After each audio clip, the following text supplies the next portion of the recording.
Okay, welcome everyone to our lesson the fundamentals of the faith. Start po tayo sa lesson 3 ngayon, God, His character and attributes. Okay, so before we go on, let's start with a word of prayer. Let's pray. Heavenly Father, we come together once again, O Lord, to learn your words, O Lord, learn your revelation in which you have revealed who you are, O Lord, your character, your perfections, your majesties, your excellencies. Um, we are creatures, O Lord, created in your image, O Lord, in which we have the capacity to reason, to understand. We are the highest of all your creations, O Lord. We can worship and praise you, O Lord. And the only way to do that is to know you. And so as we come to this lesson, may we be able to grasp um, and understand your character, O Lord, in who you really are, as you have revealed yourself all throughout your word and all throughout history, O Lord. You've given us your word, the Bible, O Lord, to guide us in everything that we need, and that so that we can come in awe, in praise and worship of your excellencies and your works, O Lord. Lord, guide our understanding, guide our hearts and our minds, O Lord, and open up the wisdom and pour it upon us, O Lord, so that our worship of you will be pure and will be higher than before, O Lord. You deserve all the praise and glory and honor, O Lord, as we come to this basic foundation of knowing who you are, O Lord. Will open up more avenues, O Lord, in order for us to fully understand your Son, Jesus Christ, and your Holy Spirit, O Lord, whom you have sent. And also, O Lord, so that we can harmonize, O Lord, and cast away the doubts and the questions in our hearts, O Lord, knowing that you are incomprehensible, but yet you are knowable, O Lord, according to how you have revealed yourself. We praise you and honor you, O Lord, to this day and throughout all this lesson, O Lord. All of this we pray in Jesus' name. Amen. Okay, so welcome sa lahat. So, meron tayong um, assignment last time. May nakagawa ba ng assignment tungkol sa practical application ng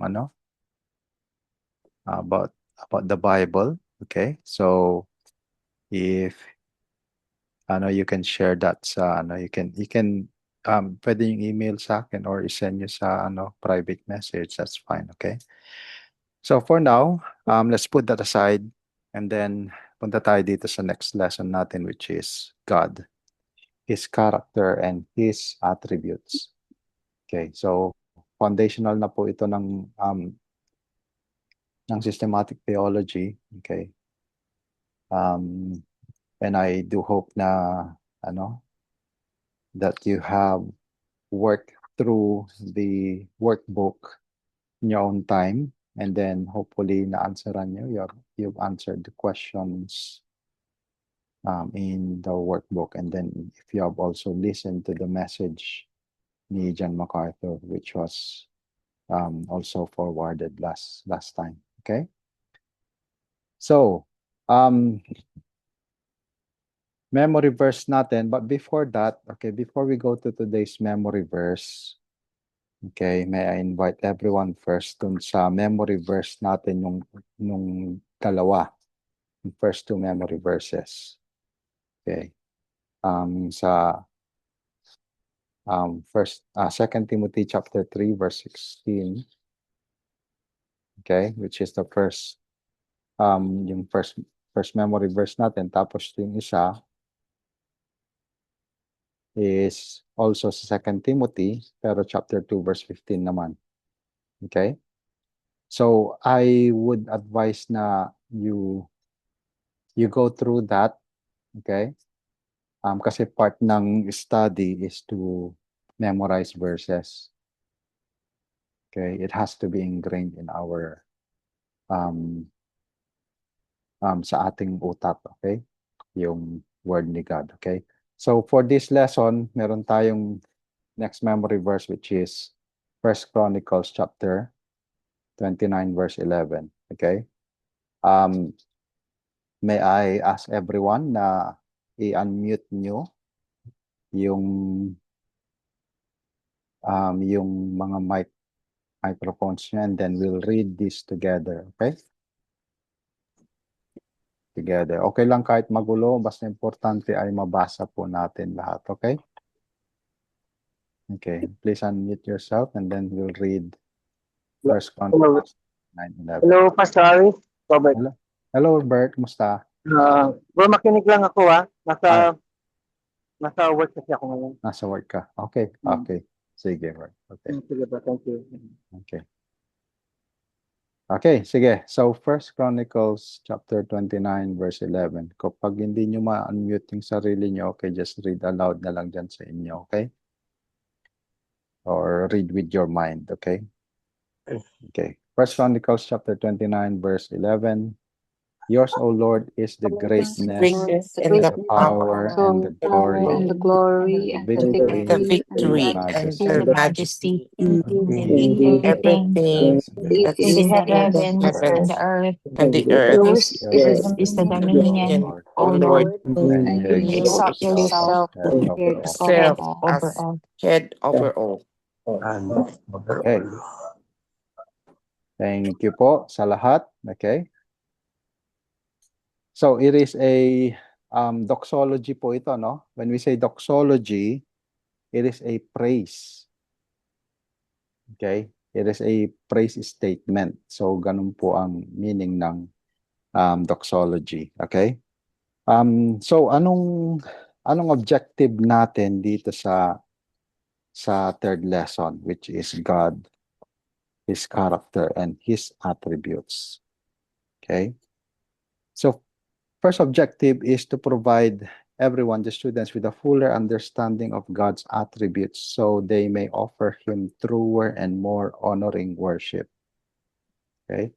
And second is to give the student a glimpse of the infinite majesty and glory of God. Okay. So first we'll look at the general information on the person of God.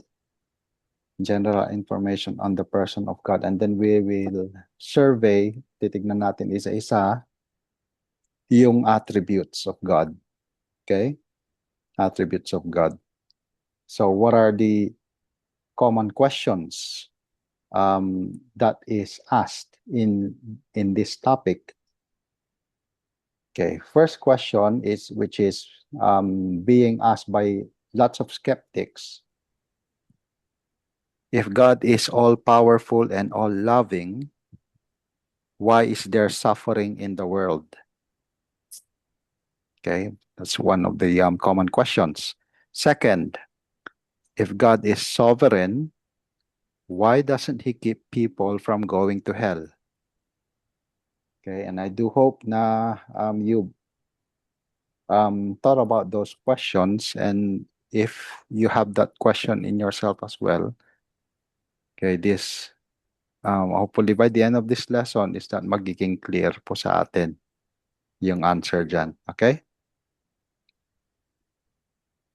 Okay, so during yung unang unang lesson, which is introduction to the Bible, ay tinignan po natin doon ang ibig sabihin ng revelation. Okay, natatandaan niyo po ba yan? Revelation, meron tayong general tsaka natural revelation, tsaka special revelation. Okay?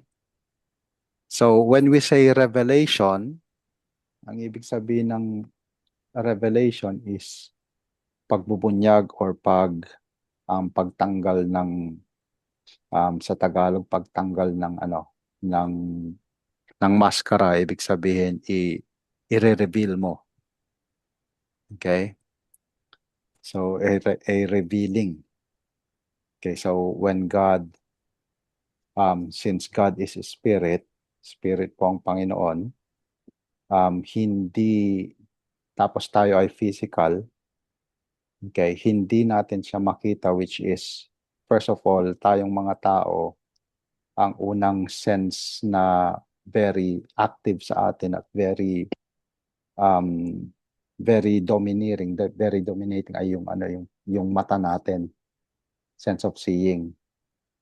Tinitignan natin ang lahat based on how we see it with our eyes, okay?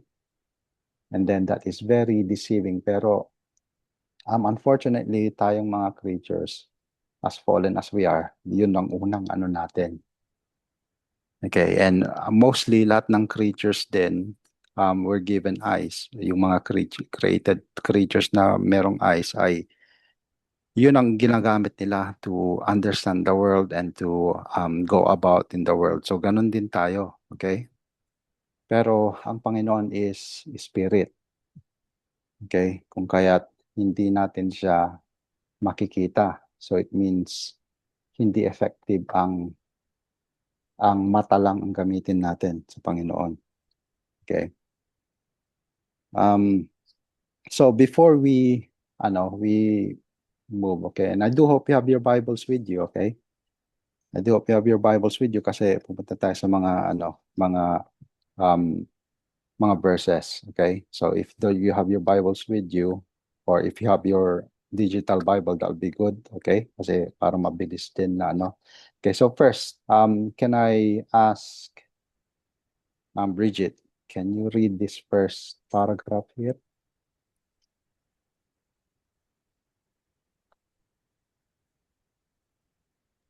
Saan?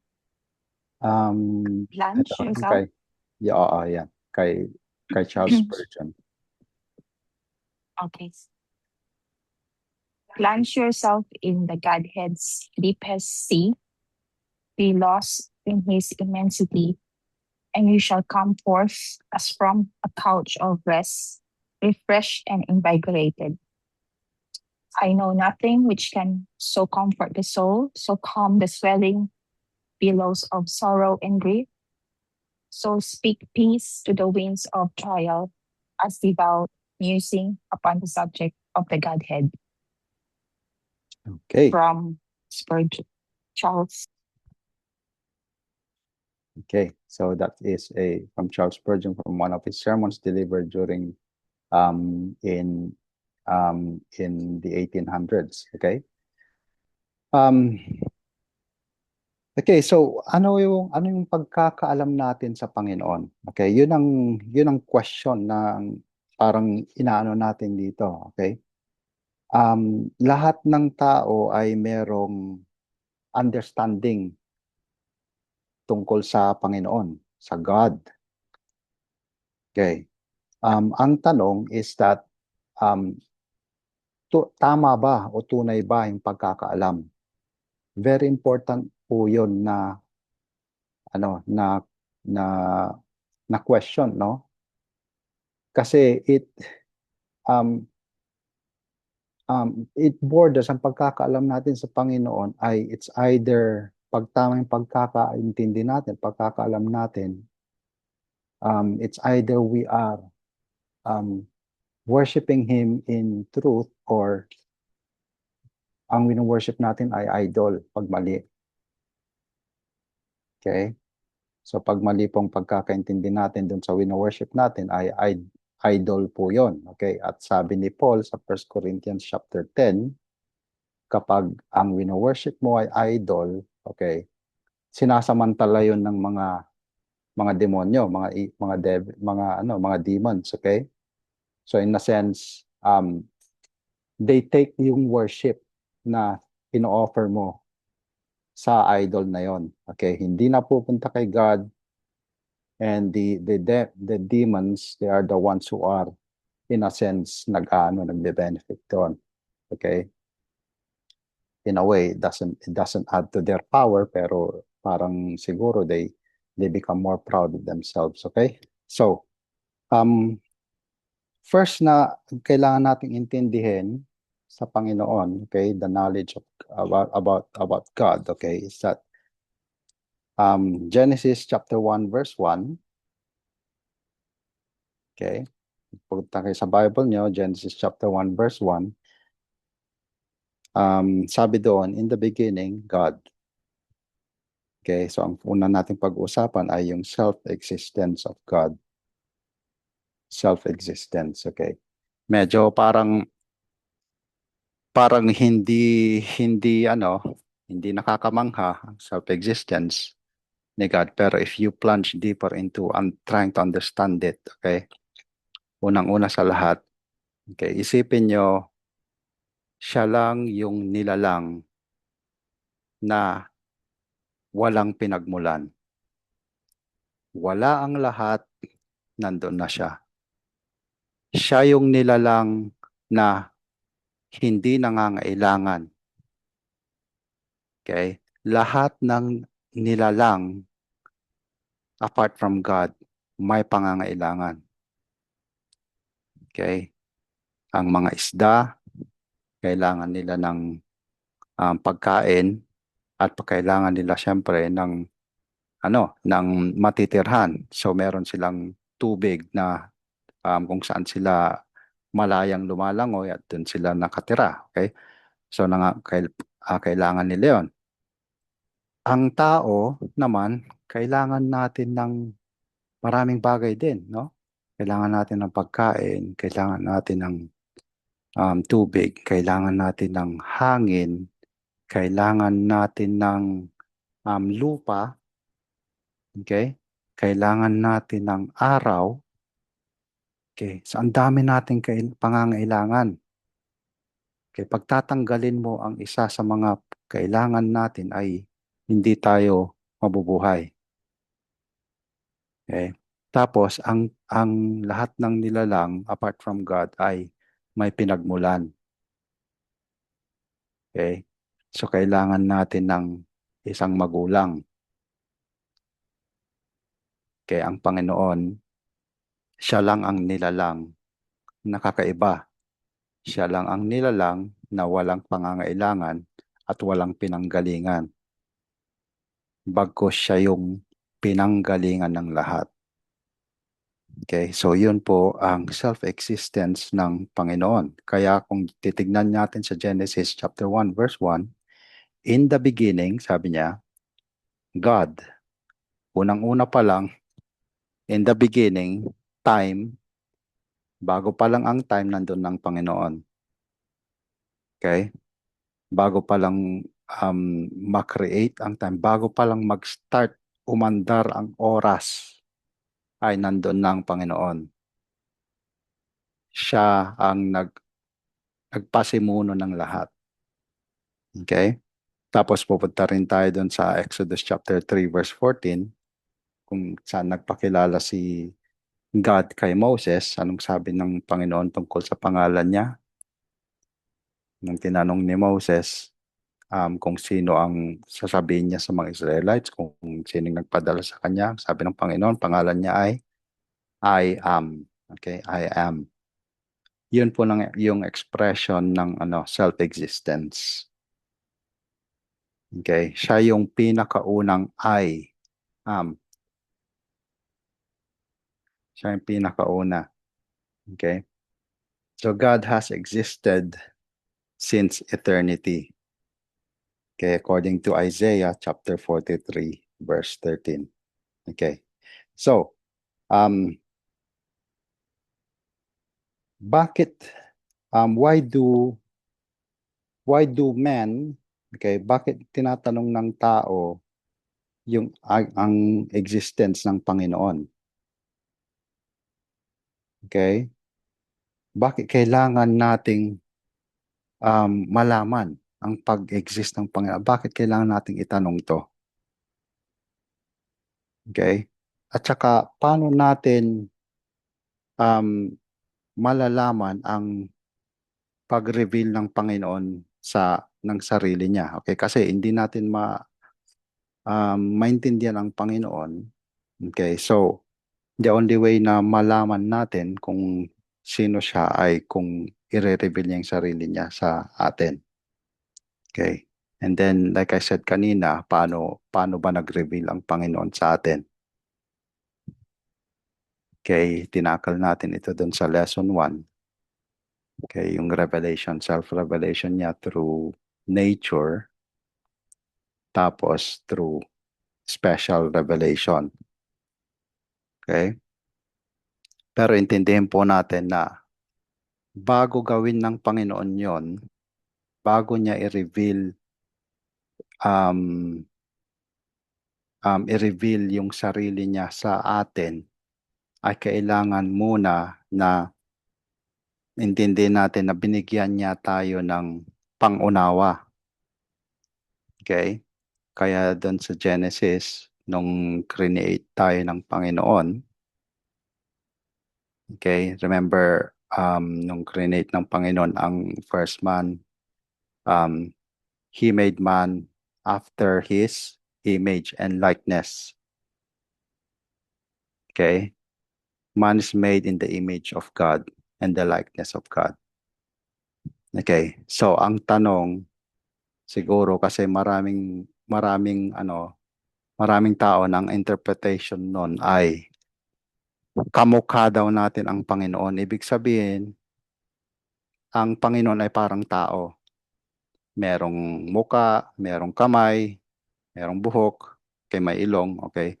So, pero sa una pa lang, ang Panginoon ay spirit. Okay? So, pag sinabing in the image and likeness, intindihin natin, balik tayo, in spirit ang Panginoon. So, ibig sabihin, hindi, ang tinutukoy ng image and likeness ay hindi yung physical na itsura. Kasi wala ang Panginoon nun. So, iba ang ini-imply ng image and likeness. Okay? Ang tinutukoy nun ay kung ano yung meron ng Panginoon na meron din tayo na binigay niya sa atin. Wala siyang physical body, his spirit. Okay, so hindi po 'yon yung binigay niya. Okay? Okay, so merong attributes ang Panginoon. Meron siyang mga bagay na kung baga doon natin siya matutukoy kung sino siya. Okay, tulad din sa atin mga tao, hindi lang based on appearance ang magde-describe sa isang tao. Okay, sa mga sa crime scene halimbawa, okay, pag merong isang kriminal na may ginawang krimen, okay, tapos hindi nila kilala kung sino yung kriminal na yon. Okay, pero obserbahan ng mga detectives kung ano yung mga mga ginalaw niya halimbawa doon sa isang bahay or doon sa scene of the crime. Okay, tapos pag may isa ulit na isang crime scene na naman, titignan din ulit nila. Okay, wala pa silang subject, hindi nila nakikita, pero ma-identify nila kung parehas halimbawa based doon sa actions at sa character nung kriminal. Okay? So sa atin din, huwag tayo masyadong mag-rely sa physical appearance pagbigay ng atin ng first impression. Okay? Kasi very deceiving po 'yon. Okay? We have to look at the way God looks at a person is through the heart. Okay? God looks at the heart, hindi sa physical. Okay? So in the religions of today's world, there are so many called gods and just as many opinions about what God or God is like. The Bible, on the other hand, claims to be the revelation of the one true God. And the Bible never tries to prove that God exists. it simply states in the beginning, God. Okay? So, let's go to the first question dito, okay? I hope na answeran nyo, okay? If not, go to Psalm chapter 89, verse 7 to 8. How does Psalm 89, verse 7 to 8 describe God?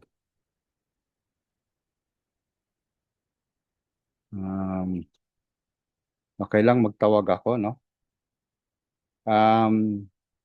Sige, unahin natin since natawag ko na si Bridget. Chi or Mon? Do you have ano nyo ba ang Psalm 89, chapter 7, verse 7 to 8?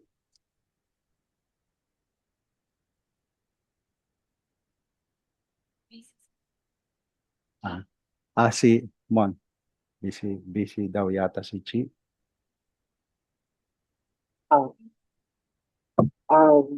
yung sagot ko dun sa tanong doon, how does Psalm 89, 7 to 8 describes Mhm. God? Mhm. Ang sagot ko doon, in the council of holy ones, God is greatly feared. Mhm. He is more awesome than all who surrounds him. And Mhm. also Lord God Almighty. Mhm. Yeah. Okay. So God is to be feared, okay? Tapos He is also awesome and mighty. Okay?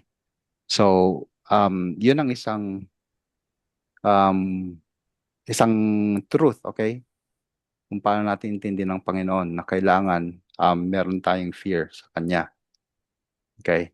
At saka that He is awesome and mighty. Okay? So we are trying to build up little by little kung paano natin intindi ng Panginoon. So unang-una, siya ay isang nilalang na kailangan i-fear at siya lang yung dapat na worthy of fear and trembling. Okay? Na kung lalapit tayo sa Kanya, we have to have that um, reverential fear. Hindi tayo basta-bastang papasok ano sa court niya o kaya sa presence niya. Okay? So, next, number 2, letter B, question. Okay, what statement is made to point to the fact that there is only one God? Okay, Isaiah chapter 43, verse 10. Isaiah chapter 43, verse 10.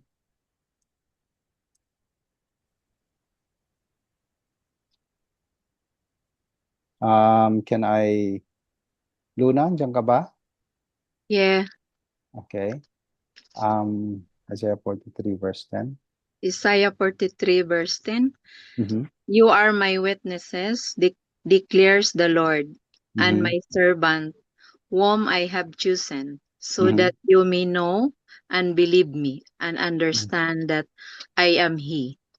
Before me, no God was formed, nor will Mhm. there be one after me. Okay.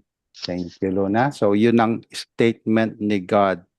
Okay. Before me, sabi niya, there was no God formed. And there will be none after me. So, ang definition ng Panginoon tungkol sa kung ano ang Panginoon, kung ano ang God is walang hindi na-form, hindi nabubuo, hindi nag-uumpisa na mag-exist. Okay? Tapos hindi um, wala nang susunod sa kanya. Okay? So by definition, God is without beginning and no end. And God um, cannot be formed. So pag merong question na can God make God? Pwede bang gumawa ang Panginoon ng isang Diyos ulit? Obvious answer is hindi. Kasi pag ginawa ng Panginoon ang isang God, okay, created na yon, created, okay? Kaya dito nagfo-fall, um, nagbe-break yung ano ng mga Mormons. Okay? Kasi ano nila, ang belief nila ay tayong mga tao daw in the end ay magiging Diyos. Okay? So hindi mag-hold 'yun dahil ang Diyos ay hindi hindi nag-uumpisang maging Diyos. Diyos na siya from all of eternity. Okay? Tapos wala nang susunod pa sa kanya. Okay? So, next letter C.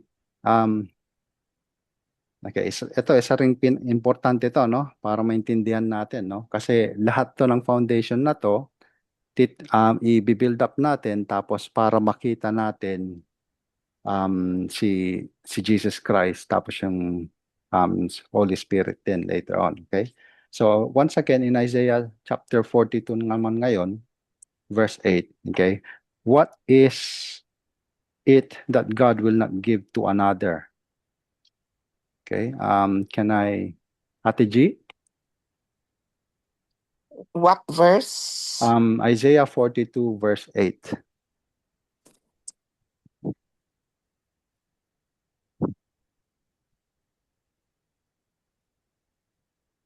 What is it that God will not give to another? Hindi niya ibibigay kahit na kanino, sa kanya lang. Glory. I am the Lord, that is my name. I will not yield my glory to another or my praise to idols. Okay.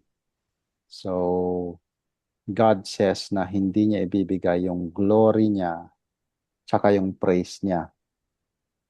Okay, sa kanya lang yon. Okay.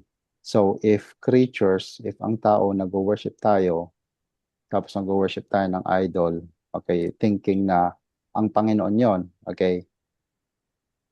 Okay, so mali po ang wino-worship natin. Okay? Hindi po sa Panginoon yon. We are worshiping rather implication nun is demons. Okay, according to Paul sa 1 Corinthians chapter 10. Okay. So, hindi ibibigay ng Panginoon ang glory and praise. Sa kanya lang yon. Okay, sa kanya lang. Hindi niya isasabihin sa isang tao, kailangan mong worshipin mo to. Okay? So, I think you can deduce now, maano natin na I think may sinasabi si Ate Gigi. It's okay, nabulang ako. Okay. Okay, so in the case ng isang church na sabihin na kailangang i-worship natin ang isang okay, pag merong isang church na nagsabing i-worship natin to, ganyan, okay, apart from God, meron ka pang kailangang pag-aksayan ng ng panalangin mo, ng reverence mo, okay, that is wrong, okay, mali yon kasi malinaw dito na hindi hindi magtuturo ang Panginoon na i-worship mo yung isang to, okay, sa kanya lang. Siya lang ang tinuturo niya na kailangang i-worship natin. Okay? Okay. So,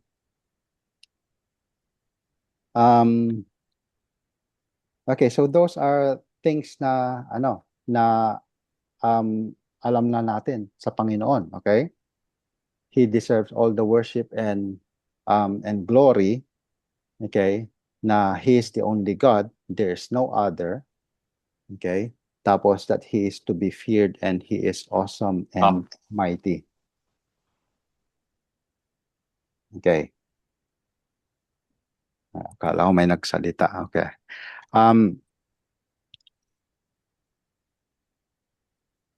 Okay, so let's move on. Okay. So we do know that there is only one God. Okay? There's only one God. Pero we're trying to build up, like I said, yung understanding natin tungkol kay God, especially yung mga attributes na sa Kanya lang. Okay, nasa Kanya lang talaga. And once we have established that, okay, and then dyan natin maintindihan yung Trinity later on. Okay? Yung Trinity kasi, it is a Christian doctrine wherein we believe that God is one, but He exists in three persons: the Father, Son, and the Holy Spirit. Okay. As for now, we are basically just looking at definitions or attributes or descriptions of God. Okay. And then once we have fully understand this, okay, we can look into what the Bible reveals about who has these attributes as well. Okay. So that means, Pastor Aris, there's nothing in the Bible which says that we need to worship Mama Mary or things like that. Yes, yes po.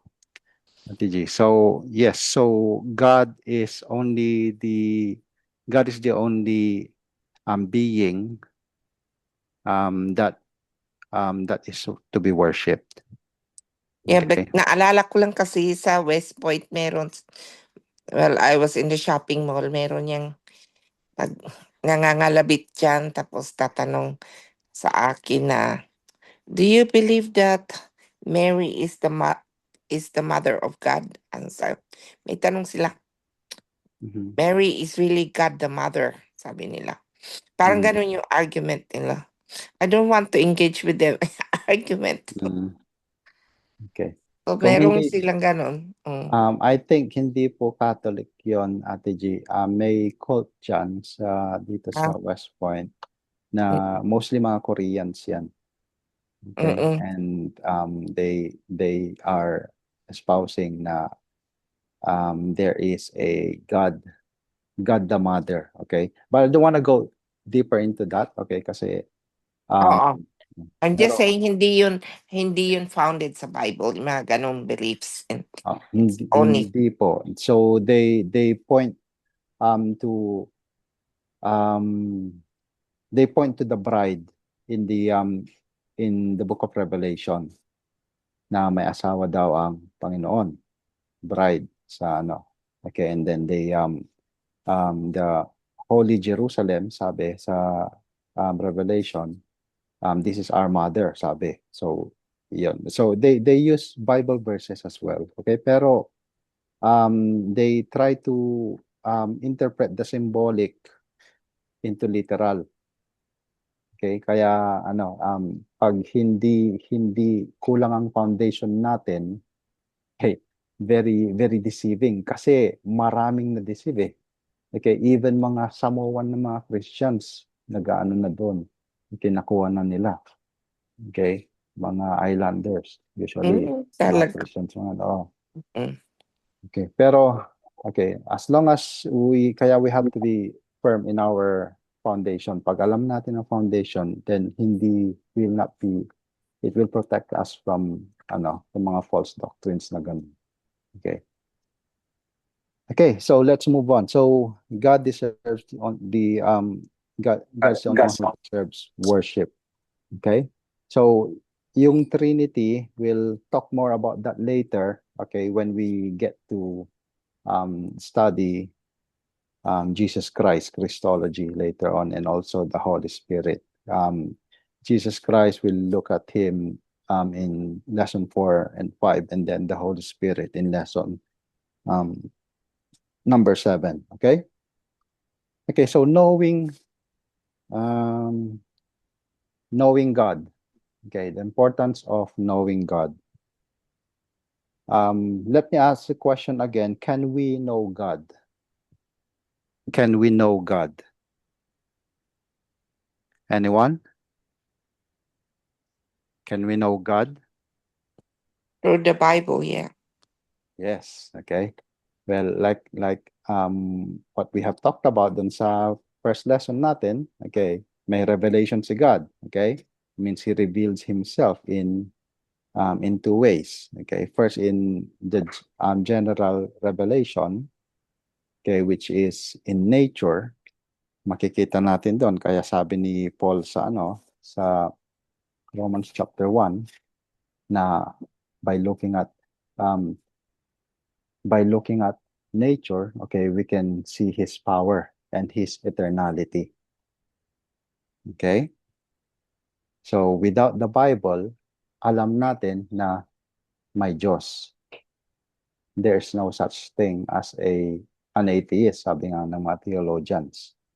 Okay, and by the way, okay, let me remind everyone, let me encourage everyone that please, okay, wag nyong um i um wag nyong i-reject or sort of ilagay sa isang category ang ang term na theologian, because believe it or not, and you may like it or not, lahat po tayo, lahat ng tao is a theologian. Okay? And you have to accept that fact. Hindi lang yung mga pastor o yung mga nag-aaral ng seryoso na pupunta sa mga seminaryo, hindi lang sila ang mga theologians. Lahat po ng tao ay theologian. Okay? Pati mga atheist ay theologian. Kasi ang lahat ng tao ay merong concept about God. Okay? Once na nag-start ka into talking about God, you are already giving your own understanding of God. Okay? Ang ano lang doon is theologian theologian nga tayo, pero tama ba yung theology natin? Yun lang po yun. So atheists, obviously, they don't believe, sabi nila, they don't believe in God. So ang theology nila is that God does not exist. So that is still a belief about God, that God is non-existent. Okay? So they're already making a theology. Pag sinabi nila yun, they're already doing theology. Okay? And then, tayo, we are Christians, even mga Buddhists, mga Muslims, okay, they're also theologians. Pero the question is, tama ba yung theology nila? Okay? And it's inclusive ang Christianity. Okay? Christians are the only ones who know the real God. Okay, hindi po pagmamayabang yun. Yun lang po naman ang katotohanan. Okay? And we have the duty na ipaalam natin sa kanila na mali. Because ang purpose natin is we don't want them to go to hell in the first place, di ba? And second, mas I think it's more important, we want God to be glorified through them. Okay. So can we know God? Yes, we can know God through his revelation, general and special revelation. Okay. Let's go to Jeremiah chapter 9 verse 24 quickly. Ito muna tayo sa letter B. Okay. Jeremiah chapter 9 verse 24. May I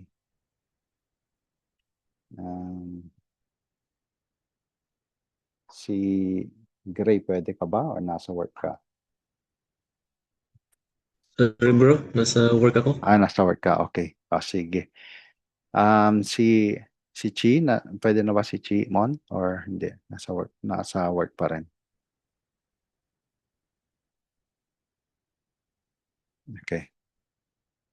Okay, let me grab my Bible na lang. Okay, Jeremiah chapter 29 verse 11.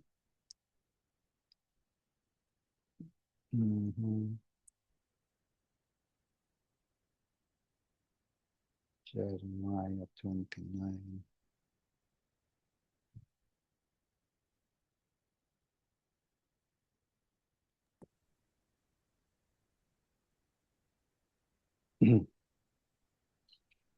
Sorry, Jeremiah 9 pala. 29:11. Jeremiah 9:24.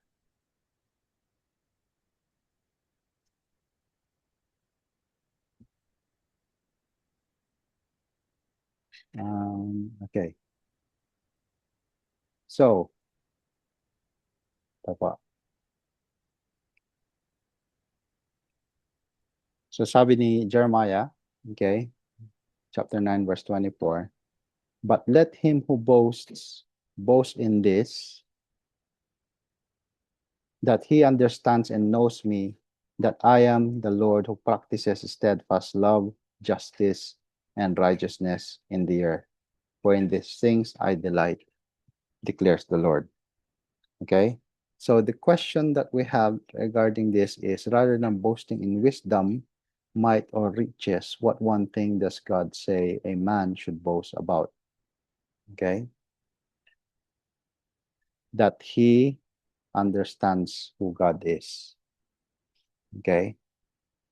So yun ang boasting ng isang tao. Okay? Not in a sense na ipagyayabang mo, alam kong Panginoon. Okay? It means na yun ang panghahawakan mo na importante. Kasi usually we boast. Why do we boast? Because pinapakita natin na mas ano ako sa iyo dahil ito, ako, marami akong kaalaman or whatever. Okay? In a sense na parang yun ang tinetreasure natin. We boast about treasures. Okay? So when Jeremiah says that we boast in the Lord, means ito ang tignan natin na treasure natin. Ito lang, dito lang tayo maging pag naintindihan natin kung sino ang Panginoon, lahat na ng other wisdom ay rubbish na. Okay? Kaya sabi rin ni Apostle Paul na lahat ng kanyang mga achievements tapos mga pinag-aralan ay skubalon, rubbish. Sabi niya, dung. Kaya nung naintindihan niya si Jesus Christ. Okay? So this is the statement na dito tayo ito ang i-pursue natin, na malaman natin kung sino ang Panginoon. Okay? And then in the words of Christ naman,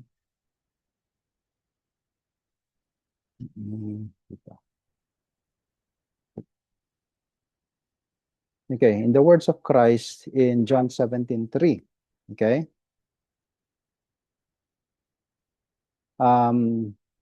Anong sabi ng Panginoon dito? Can I request Lori? Can you read, Lori? John chapter 17, verse 3. Okay. John chapter 17, verse 3. And this is eternal life, that they know you, the only true God, and Jesus Christ, whom you have sent. Okay. So, ano yung sinasabi ni Jesus na equal dyan sa pagkakaalam mo if you know God, anong ibig sabihin nito? Anong equivalent nito? You Eternal have life. eternal life. Eternal life, yes. Okay. So, napakasimple, okay? Pag alam mo ang Panginoon, okay, alam mo ang Panginoon, it means eternal life. So, what does that mean? Ang mga nakakaalam sa Panginoon ay sila ang may eternal life. Or in a way, ganito. Pag meron kang eternal life, okay, kasi the way, saan na mga nakatira ang mga taong eternal, yung walang katapusan. Ibig sabihin, saan nakatira ang Panginoon, siya ang eternal, di ba? Sa heaven, di ba? Heaven. Ngayon, kapag ang tao na isang nilalang ay tumira din doon sa heaven, ibig sabihin, magiging eternal ka rin. Di ba? Tapos, anong makikita mo doon sa heaven? Ang Panginoon. So, doon mo malalaman ang ang fullness talaga ng Panginoon. So doon mo makikita yung mga kakulangan na hindi natin naiintindihan dito. Pag nandun ka na sa heaven, okay, lahat ng hindi mo maintindihan sa Panginoon, makikita mo lahat yan. So you will know God fully in eternity. Okay? So if you know God, make no mistake, okay, you have eternal life. Yung tunay na Panginoon ang tinutukoy natin. Okay? Knowing God is equivalent to eternal life. Okay? And so, sabi ni A.W. Tozer, okay, a right conception of God is basic not only to systematic theology, but to practical Christian living as well. I believe there is scarcely an error in doctrine or a failure in applying Christian ethics that cannot be traced finally to imperfect and ignoble thoughts about God. Okay?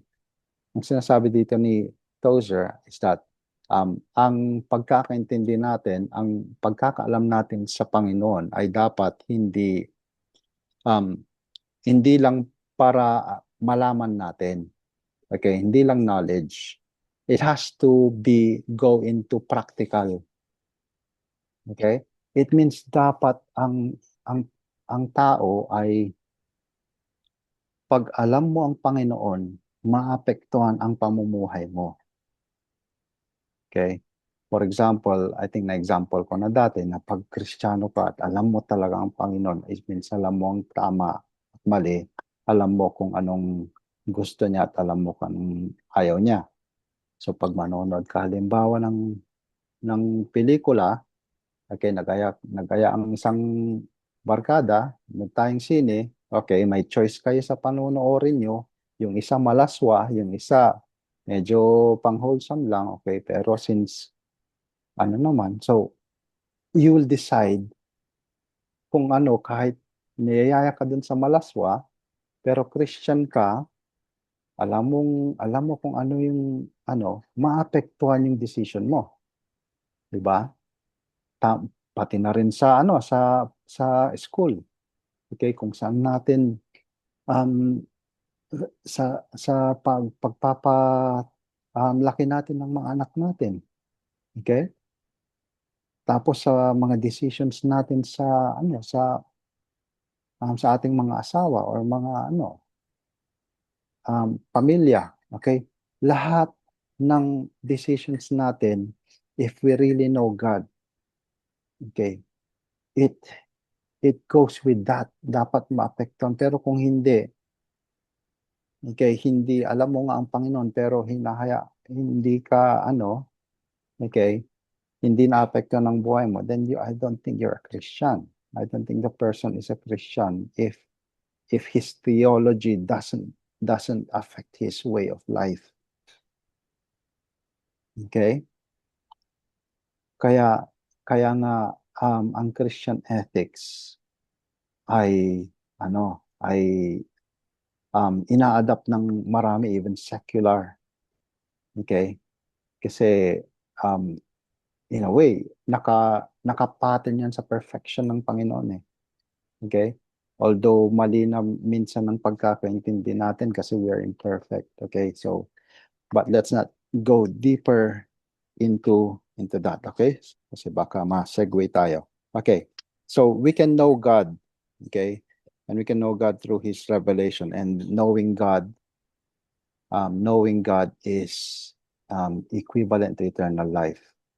Okay? And that the knowledge of God, ang knowledge ng Panginoon ay yun ang pinaka-importante, na yun lang dapat ang pinapakita natin na treasure natin. Okay? Yun ang mag-change din ng ating pamumuhay. Okay? So those are how knowing God, the importance of knowing God. Okay? So sabi ni Paul sa Romans chapter 11, Um, Romans chapter 11.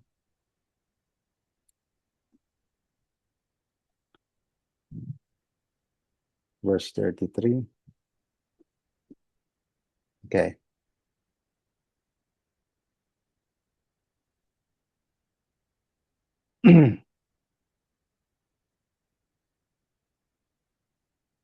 Okay. Oh, the death, oh, the death of the riches and wisdom and knowledge of God, how unsearchable are his judgments and how inscrutable his ways. For who has known the mind of the Lord, or who has been his counselor? Okay? So, ang Panginoon, yung kanyang wisdom, okay, ini-equate ni Paul sa greatest ever riches. Okay? Wisdom and the knowledge of God. Okay? Na hindi natin ma-exhaust. Hindi natin malalaman lahat. Ang katalinuhan, ang wisdom, ang mga kaalaman ng Panginoon. Okay? Pati ang kanyang judgments. Okay? Tapos wala nang mas authoritative pa rito. Okay? Pero, praise God, dahil He has given us a way na kailangan natin para malaman natin kung sino siya. Kaya nasa atin yung special revelation, which is yung word niya. So dito tayo ngayon sa Bible magre-rely para sa pagkakaintindi natin sa Panginoon. Okay? Hindi tayo titingin sa ibang authority. Now talking about authority,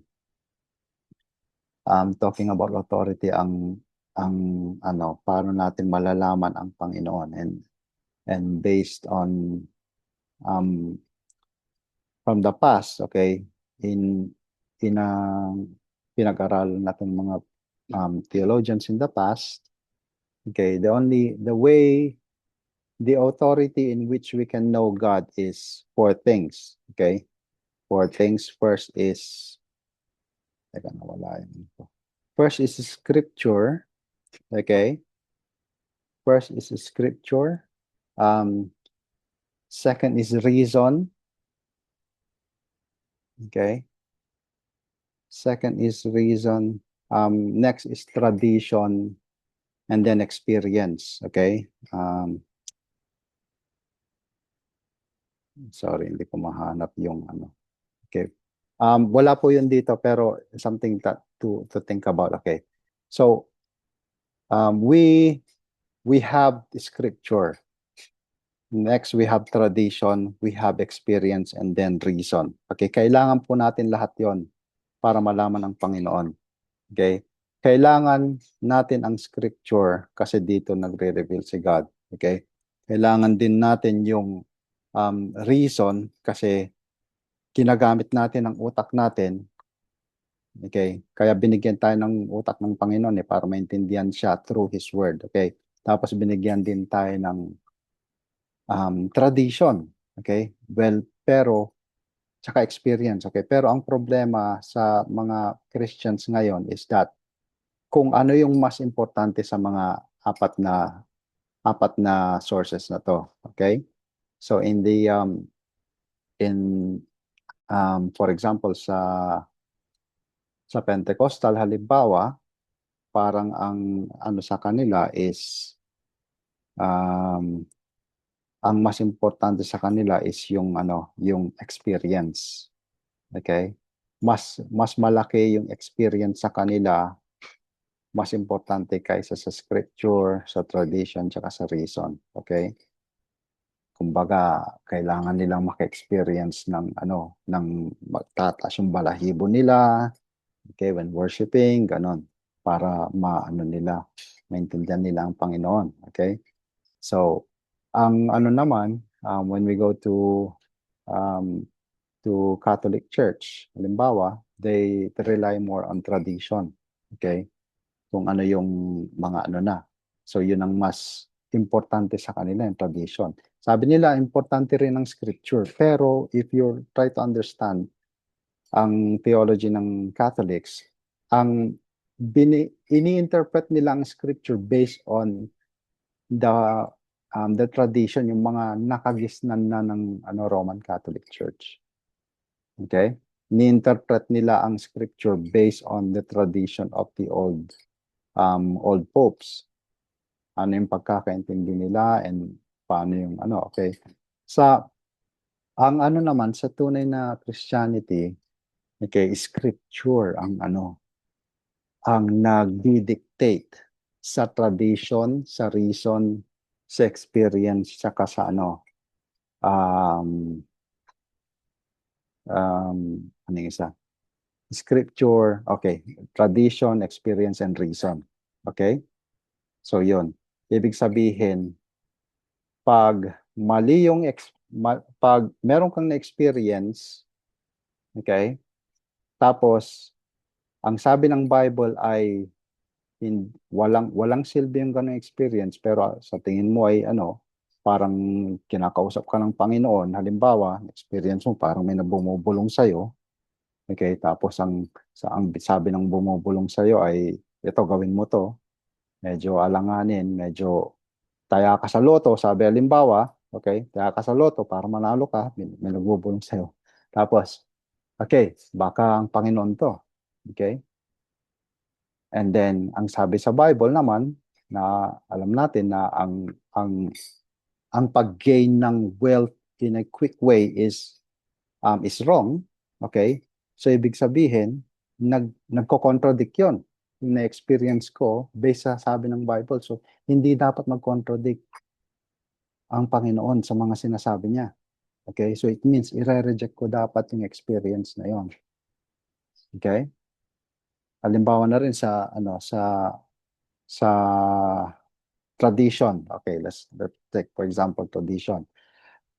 Tradition is that ngayon nakagisnan natin na buhay na mulat na tayo na ang sa isang household, halimbawa ay sa isang family ay and ay husband, wife, and children. Tapos, alam natin na ang mga babae ay ay nagtatrabaho. Very normal na yon. Nakagisnan natin. Tradition. Okay? Ibig sabihin kahit saan tayo tumingin, normal. Normal na yon. Okay? Pero if we go to, tapos parang ang babae is, now I don't wanna sound misogynistic. Okay, baka niyo ko. Okay? I'm just saying, the Bible is different in how a family, a biblical family, okay, sa Bible. Okay, traditionally, sa Bible, okay, iba yung role ng husband and wife. Ngayon, parang na-blur out na, wala ng role. Okay, parehas na lang. Okay? Ang role ng husband tsaka wife ngayon in our modern society. Okay? So you think about that. Are we following biblical or are we going with tradition? Okay, I think you already know, and I don't want to imply more on that. Pero hindi biblical in a way ang pamumuhay ng mga tao ngayon. Okay? Hindi tayo biblical. We are following tradition of the world na, bagong tradition na yon. Okay, so we have to think clearly on that. Okay? We have to think clearly on that, okay? And then pray that God will grant us wisdom in how we can go about those things. Okay, so kung tinuturuan natin ng mga anak natin, halimbawa, based on sa tradition na ngayon, okay, na halimbawa mga babae, dapat matigas ka, ka, okay. Are you teaching your children to be a biblical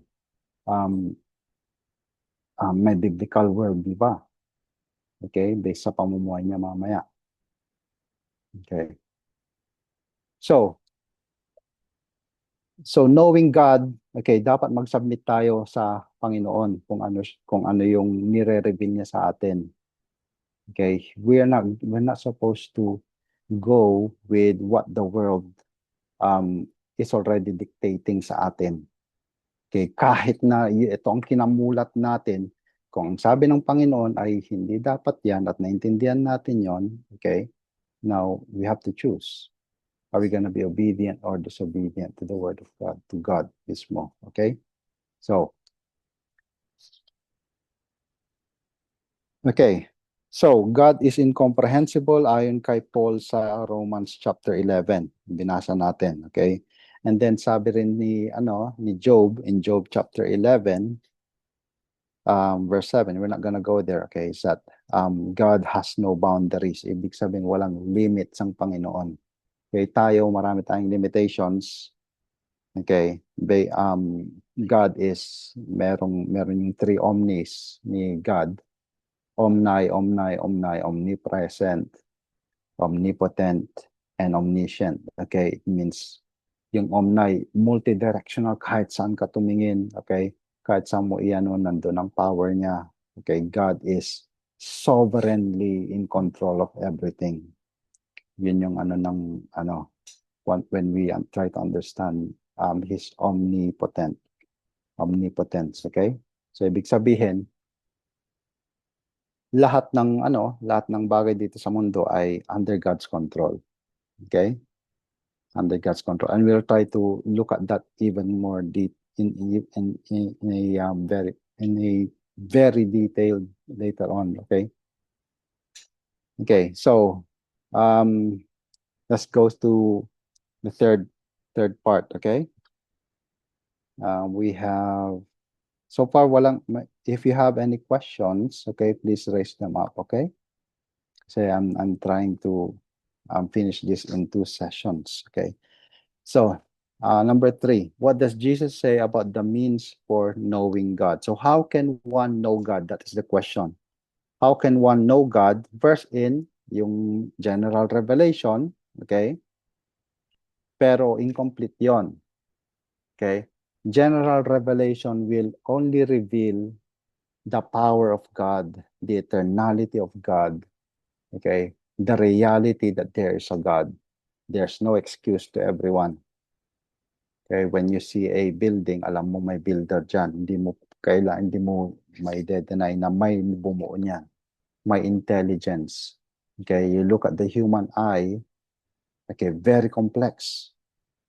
Very complex. And then sabihin ng mga atheists na, hindi, nag-form lang yan based on chance. Okay, that is so absurd. Okay, I don't want to go into that, okay? Pero that's another discussion later on sa apologetics siguro, okay? So how can one know God? Yes, to general revelation, but it is incomplete, okay? Pero ang greater na revelation ni God is anyone? Special revelation, okay? Special revelation. Now, saan nanggaling ang special revelation? Saan nanggaling ang special revelation, and who is the source of the greatest revelation, greatest special revelation? Jesus. Jesus, yes. Okay. Well, God used the prophets before. Yung mga prophets, sina Moses, sina Jeremiah, sina Isaiah. Okay. God used them, okay, to reveal His plans and then His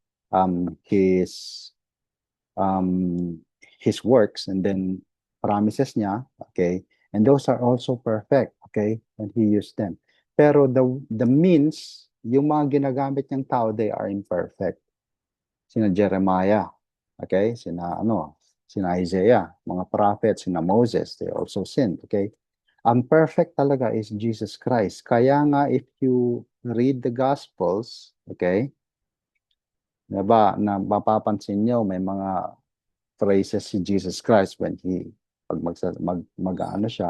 when he's gonna say something, you have heard what that it was said, sabi niya. Ito, narinig niyo to noon. Sabi niya, di ba? You have heard what it was said, but I say to you. Sabi niya, ito, mga narinig niyo noon. He's talking about the past. Okay, he's probably talking about mga prophets noon. Oo, totoo yun. Sabi niya, authoritative yun. Pero eto ang sinasabi ko sa inyo. Pero ang ngayon ako nagsasabi. But I say to you. Okay? So, hindi niya kino-contradict yon, okay? Kino-correct niya lang yung mga mali nilang pagkakaintindi. Okay? So when God reveals himself in the past, okay, he wants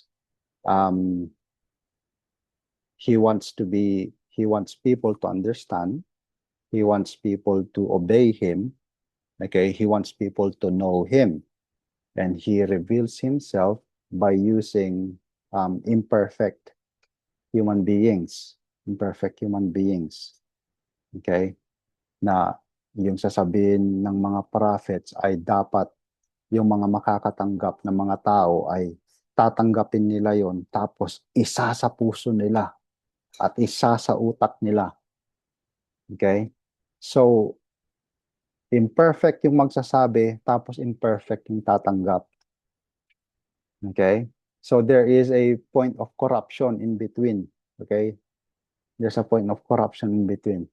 Kaya, during the time of Jesus Christ, tinanggal niya in a sense yung mediator na prophet. Nilagay niya mismo ang Panginoon mismo, siya mismo doon, si Jesus Christ. So wala na siyang, hindi na tulad ni Moses na ginamit ni God si Moses, I'll put my words into your mouth, sabi niya kay Moses. Ngayon mismo, hindi, si Jesus Christ, yung words niya mismo coming from the perfect God. So perfect na yung wala nang mediation. Okay? Jesus Christ is God. So ang problema na lang yung mga makakatanggap ng message. Unlike before, yung nagbibigay ng message si Moses is imperfect, tapos yung tatanggap ng message imperfect. Okay? Ngayon, yung kay Jesus Christ, perfect yung nagsasabi, yung pinanggagalingan. Ang problema yung nakakatanggap, silang imperfect. Okay? And then, when we go today naman, okay, make no mistake, the Holy Spirit is in the Christian. The Holy Spirit is in the Christian. So, everything that Jesus says, okay, na kailangan nating malaman, are perfect, we already have it. At ang tatanggap ngayon, during the time of Jesus Christ, the Holy Spirit was not yet indwelling. Okay? But today, the Holy Spirit is indwelling the Christian. So, remember, perfect yung pinanggalingan noon, by the time ni Jesus Christ, mga tatanggap imperfect. Okay? Kaya ang daming confusion. Now, nasa atin na yung mga sinabi ni Jesus Christ, ang tatanggap, Christians, you have the Holy Spirit. Okay? I'm not saying that you are perfect in your understanding, but the Holy Spirit, hindi na siya external, nasa atin.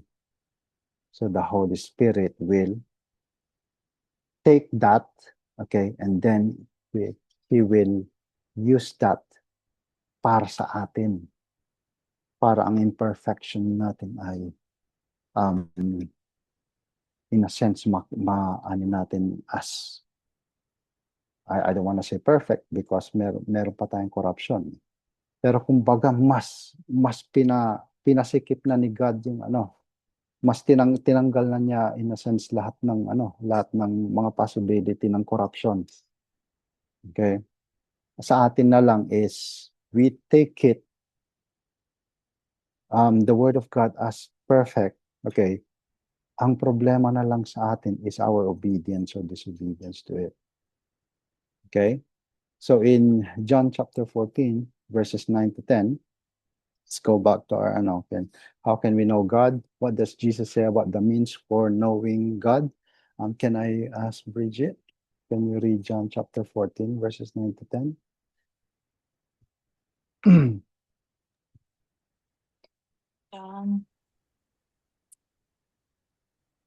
chapter 14, verses 9 to 10. Ito yung may question may yung mga disciples ng Jesus Christ. John chapter 14, verses 9 to 10. Mhm. After a little while, the world will no longer see me, but you will see me. Because I live, you will live also. In that day, you will know that I am in my Father, and you in me, and I in you.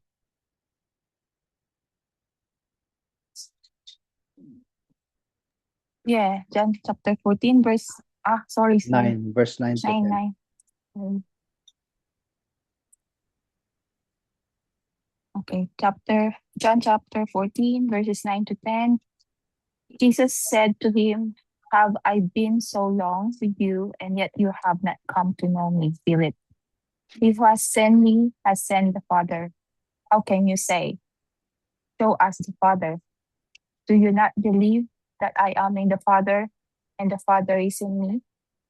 The words that I say to you, I do not speak on my own initiative, but the Father abiding in me does his works. Okay. Thank you. So, what does Jesus say about the means for knowing God? Okay, and-explain niya dito kay Philip. Okay, show us the Father. Okay, and then Jesus is telling them na na equal, kumbaga, ang authority ni Jesus Christ kay God the Father. Okay? So, kung ano yung sinasabi ni Jesus Christ, you can equate that as the perfect representation ng sinasabi ni God. Mhm. Walang corruption. Unlike kay Moses, merong dyan, merong certain corruption sa thinking ni Moses kasi he is a fallen human being, okay? Pero iba si Jesus Christ, okay? So Jesus Christ gave us a perfect revelation. Okay? And then sino nga ba tong si Jesus Christ? Okay? Colossians chapter 2 verse 9. Colossians chapter 2 verse 9. Can I request andyan Kitay? Kitay, are you there?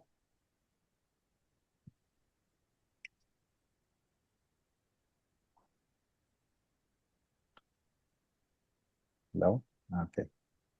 Baka busy si Kitay. Ate G, can I ask you to read Colossians chapter 2 verse 9?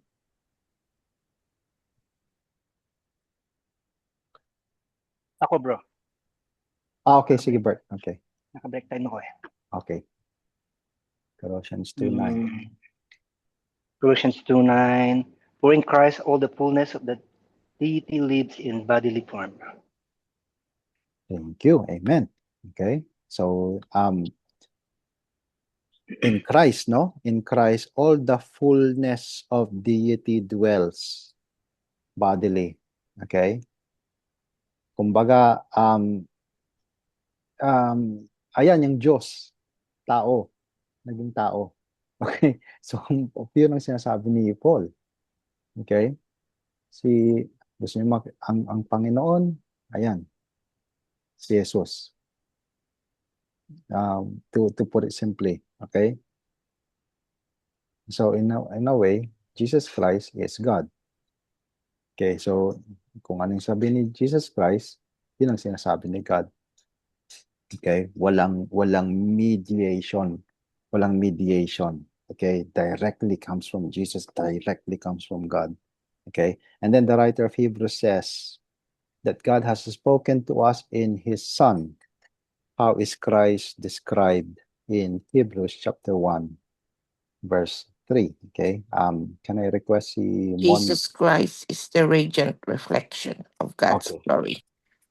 Radiant reflection of God's glory, the exact representation of his being, and sustains the universe by his powerful word. Amen. Amen. Okay. Sabi ng author of Hebrews, he is the radiance of his glory and the exact representation of his nature, and upholds all things by the word of his power. Okay, that is who Jesus Christ is. Okay, so which is why based on these verses alone, marami pa, no, na we can deduce the implication of this is that Jesus is God. Okay, Jesus is God. Okay, so we will end here. Okay, and then we will go to the God's attributes in the following week. Okay, the following week. Okay, so we look at more about the deity of Christ in the next lesson. Okay, lesson 4. Okay, now the question is, if I can ask a question, final thought. Okay, what is the difference between knowing God and knowing about God? Okay, what is the difference between knowing God and knowing about God? Okay, there's a difference there, okay? And then, ano tong ginagawa natin? Okay? If you can try to put kung ano tong purpose ng pagginagawa natin dito. Okay? Anyone? What's the difference between knowing God and knowing about God? Sa akin, Mhm. knowing God is yung personal relationship natin sa Kanya. Mhm. Yun yung pagtitiwala natin, yung love Yeah. natin, Mhm. yung pag-obey natin sa Kanya in fellowship with Him. Amen. That is knowing God. Knowing God. Okay. Yung knowing about God. Ano naman yan, sorry. Yun yung knowledge Mhm. about Him. Mhm. Yung katulad ng Bible, scriptures says na Mhm. siya yung God, Mhm. siya yung power, siya yung holiness, yung holy, Mhm. yung mga stories. Mhm. Ganun. Tama ba? Thank you. Thank you. Okay. Meron pa bang gustong magdagdag? Or you wanna share your thoughts? Knowing God and knowing about God. Okay. Wala na. Okay, so Yes, I agree with ano. I agree with the Laurie. lady. Sorry. Okay. Yeah. So could you know God without knowing God? I'm just thinking it should be 2 and 2 because Mhm. faith cometh by hearing. And Mhm. so the more we know God, the more we have knowledge about God, the more we thirst to know about Him. So I think it goes hand in hand. Mhm. Mhm. Okay. Thank you, Ate G. Thank you, Laurie. Okay. So we tama yung sabi ni Ate G, no? We first have to hear, okay? So knowing about God and knowing God is sounds same, no, pero different. Okay, ang meaning. When we say knowing about God, it is information. God, yung napapasa yung information. It's either you use it or not. Okay? You hear it, nandyan, okay? But knowing God, it is more intimate and personal na yon. So, parang I can, pag may introduce akong isang tao, halimbawa, tapos ipapakilala ko, ay, ito pala si Bridget, okay. Okay, you've been acquainted, pero wala yung pinagpakilalanan ko, halimbawa, there's no, kumbaga walang deeper na meaning yon. Okay? Kasi ano bang pakialam ko dito sa taong to? Parang ganon. Pero once you see na you can get a benefit from knowing this person, halimbawa, alam mo pala na boss, ano siya ng isang major company, tapos may interest ka sa company niya, you will try to pursue that person. Okay? So, yun na, you will try to know the person more and then maybe let yourself be known to the person. Pero kung hindi mo wala ka nang pakialam dun sa tao, okay, you're just know about the person. But when you know that you need the person, you will know the person. You will try everything, exhaust everything in your avenue para to get to know the person. And then for us Christians, okay, we are in the knowing God tayo. Okay, in the sense, nandun na tayo tapos na tayo sa information lang. We have the facts. We do understand that we need God. Okay? And then the verb know, hindi lang po yan knowledge, the biblical, the way the Bible uses the word know, it is, there's an intimacy. There's an intimacy, kaya the word know was used, for example, in Matthew, I think chapter 2, when si Joseph was, when they and Mary got married, okay, sabi ng Bible, and he did not knew his wife, he did not knew Mary until pinanganak si Jesus Christ. Okay?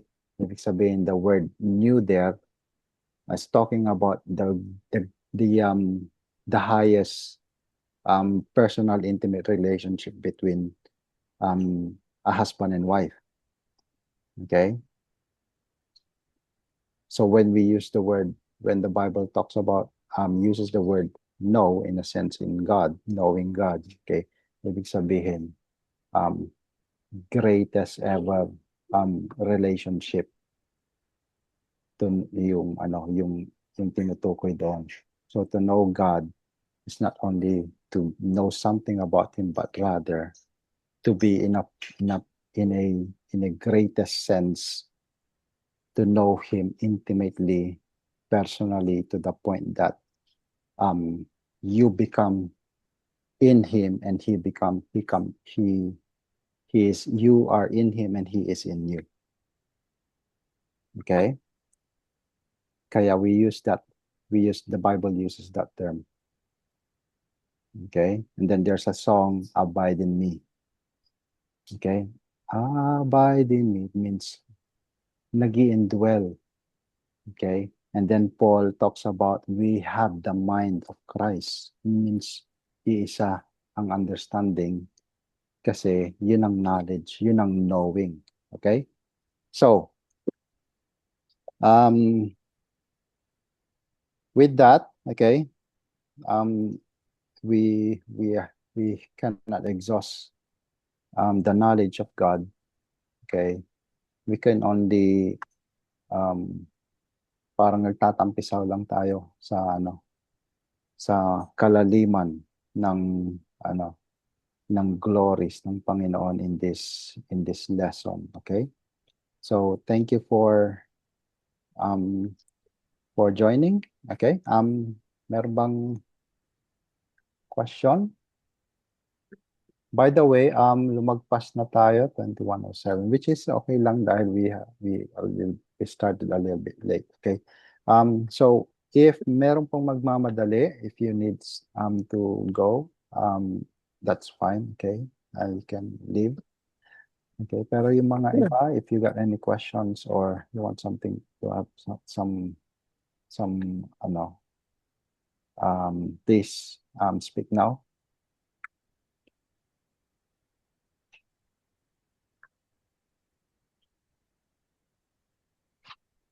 Okay.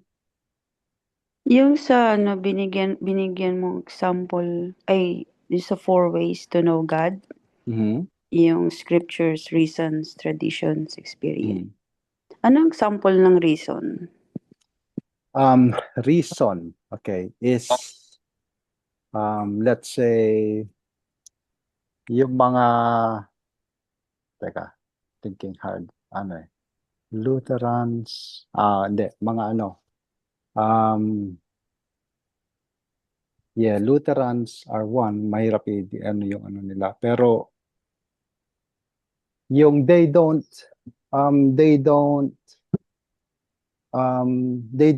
you actually, they do read the Bible, pero ang parang ang nangyayari is that they don't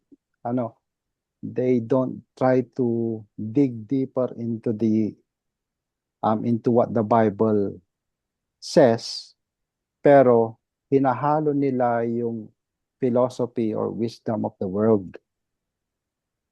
They try to reason out na kung ano yung meaning, interpretation, to the point na parang mas nangingibabaw yung human intellect nila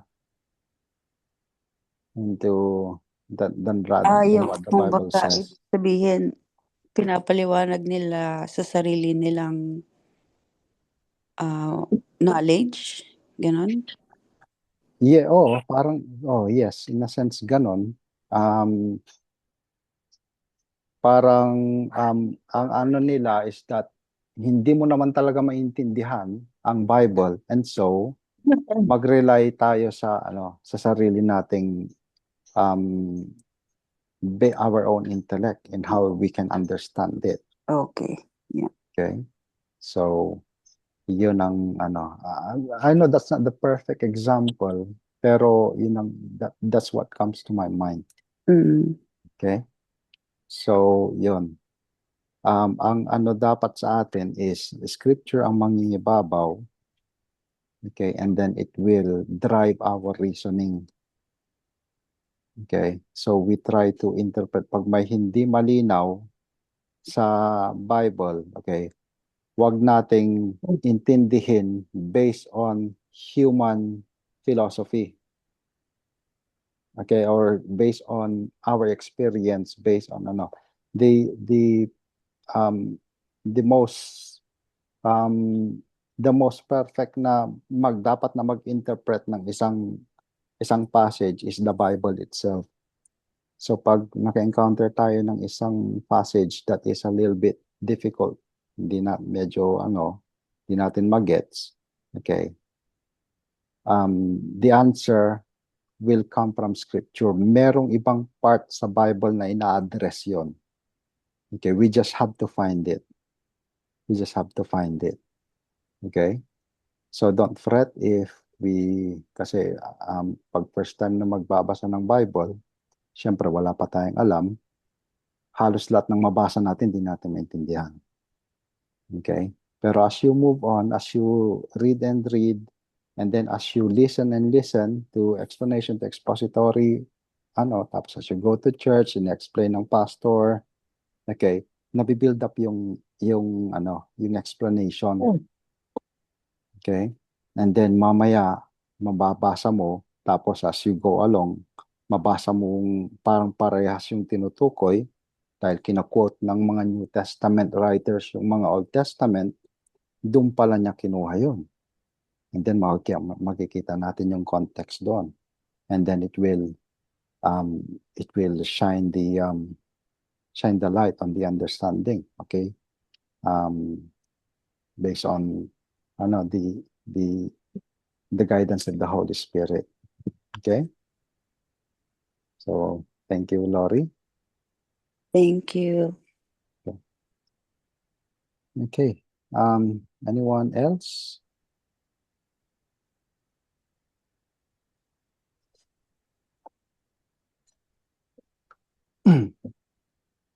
Okay. Kung wala na, then, kung may message dito, let me check. Okay. Okay lang, Chi. Tapos. Okay. So, no more questions. We'll close with a word of prayer. Okay. Take note, yung memory verses po. Okay. Go through that and then answer the questions if you haven't pag hindi niyo pa nagawa. Okay. Tapos yung mga mga 1 hour na messages every lesson. Okay, that's part of our learning. Okay? Ang haba ng ano ngayon. Memory. Mahaba o oo. Pumupurol na ang utak. Mm. Memory Hindi. full. Okay, meron akong i-share. Okay, meron ako rito. Itong app na to, Bible Memory Pro. Okay? So, ito yung ginagamit ko. Ito nakasave sa, naka-install dito sa laptop ko. Pero meron akong ginagamit sa iPad tsaka sa Kaya makikita nyo dito, 141 days, 140 days ng overdue yung mga verses na to. These are the verses na minimemorize ko. Okay? So, if I go here, halimbawa, so,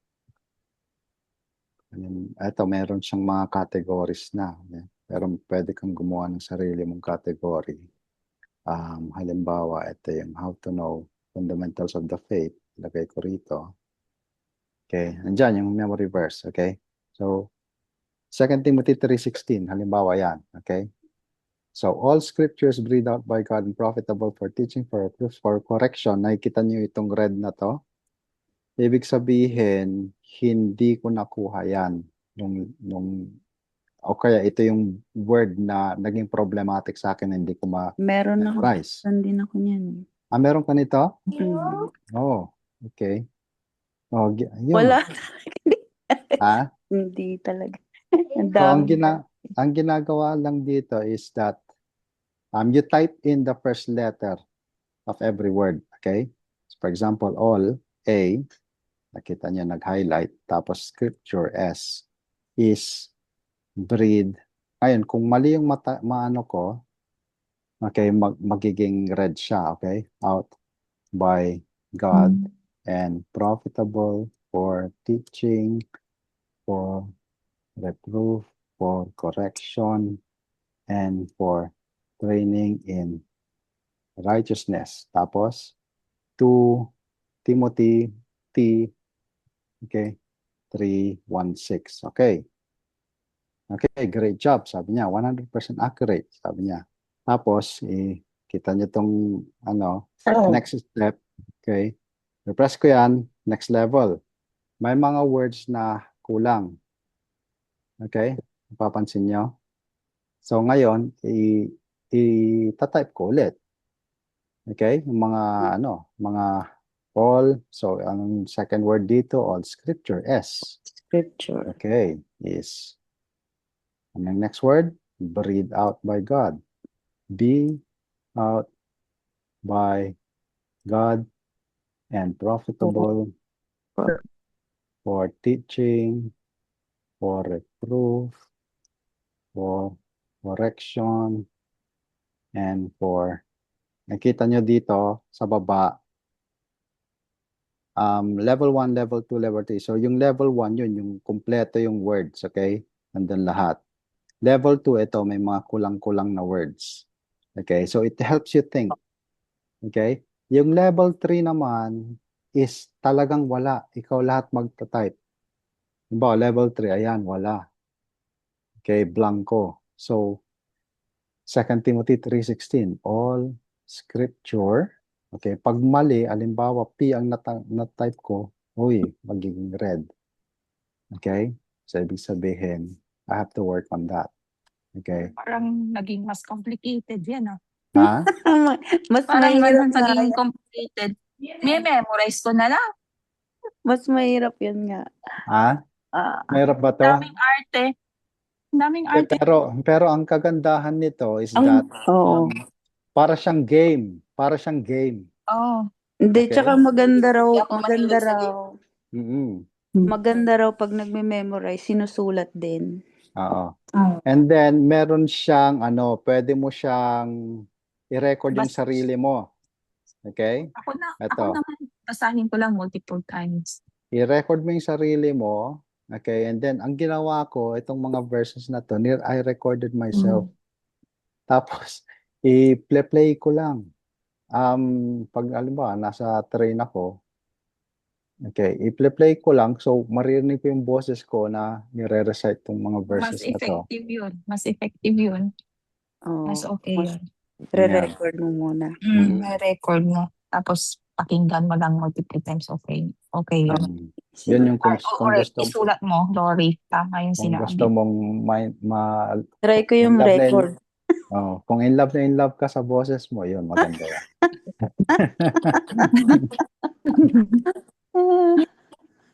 Okay. Nakakatawa yun. So, yun. Maraming tools actually sa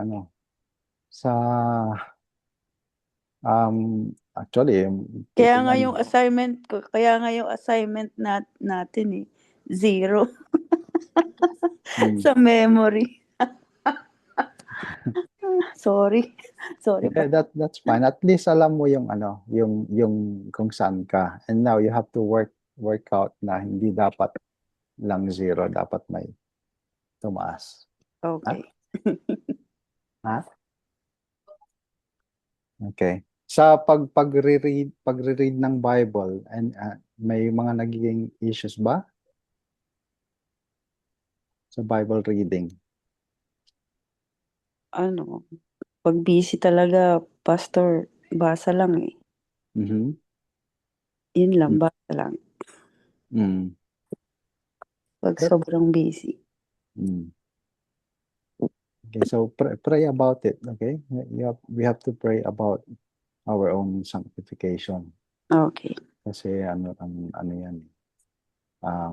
Hindi naman tayo magre-rely dapat sa sarili nating okay? So magre-rely tayo sa Holy Spirit, tapos sa one another, sa mga motivation. Okay? We're motivating one another. Tapos mga exhortations. Okay? Okay, so closing tayo. Let's close. May pa bang issues? Wala na po. Okay. Sige. Let's close na. Pasensya ha, napuputol-putol kasi ang ano ko dito, connection. Okay lang po, Tita Amy. On and off ang boses mo. Sorry po. Ako, Sa connection, siguro sa ano ko lang, sa internet ko lang. O sa mm, phone ko. Phone kasi ang ginamit ko ngayon. sa iba Kasi ba? hindi gumagana yung desktop ko sa ano, sa Okay naman sa Zoom. Okay. Siguro. Siguro Phone. dyan po sa inyo, Tita Amy. Oo nga. phone din yung gamit. Okay. Sige. Let's close with a word of prayer. Next week po pala, Wednesday po ulit tayo next week. Okay? Same time. Okay? Okay. Let's close with a word of prayer. Let's pray. Heavenly Father, we praise you and glorify you, O Lord, for Nawala ka na naman. Ano yung next week? Hindi naputol uli. Wednesday po next week. Once again po. Wednesday next week. Apo. Okay. Sige. Let's close po with a word of prayer. Okay. Heavenly Father, we thank you, O Lord, for the opportunity to gather and to study and understand and know you, O Lord, through your written word, through your revelation, O Lord. Knowing you equates to our standing, O Lord, that we're already saved. And the knowledge that we gain, O Lord, is through the Holy Spirit by your word, O Lord. We praise you and glorify you, that you've given us all the things that we need for this life, O Lord, for our sanctification, by first providing for our salvation in the sacrifice of Christ. And now, O Lord, as we come to growing deeper into into knowing you, O Lord. Please guide our understanding. May we um, may we throw away our prides, O Lord, and come to you in humility, O Lord, trusting in everything that you say, submitting to your every word, O Lord, keeping your word in our hearts and in our minds, O Lord, so that in times of need, O Lord, we know where to get it, O Lord. May it go and um, go and infiltrate the deep recesses of our hearts and our Yeah. minds, O Lord. And also, please grab me absorbent matting, Mike. Also, grab me an May, absorbent matting. may we Please. glorify you and honor you and Absorbent praise you, mat. O Lord, in all that Yeah, matting. who you are, O Lord. May your praise and Yeah. glory, you deserve all of it, O Lord.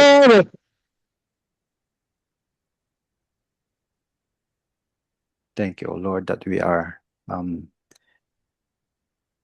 that you give us the eagerness and the zeal, O Lord, to come together and know you, O Lord. Through your Son, Jesus Christ, O Lord, we give you praise and glory and honor. And in his name we pray. Amen. Amen. Thank you. Thank you. Thank you. Thank you, Pastor everyone. Thank you, Aris. Pastor Aris. Good Na, Nakalimot mag-mute. So, Ate G, okay. Oh, si Brad Robert. Okay lang Nasa po. Okay lang okay yan. Okay narinig lang. natin yung mate niya. Nate? Thank you, Thank Ate you, G, Pastor. Please. Lori. Thank you, Bert. Aba, okay, Bert. Narinig ka namin si Nasa work eh. Okay Hindi lang ka yan, Bert. nakamute, bro. Okay lang. Okay lang. Ako nga Okay. din minsan. Thank you, Gray. Thank you, Luna. Thank you. Thank you, you, Pastor Good Aris. night. Thank you, Mon and Chi. Pati si Jacob na Thank you rin kung po. nandyan. Si And God bless Taimi, you bye-bye. all. Okay. God bless. God bless everyone. Ate Gigi, thank you. Thank you, Pastor Aris. Bye all. Bye. Bye.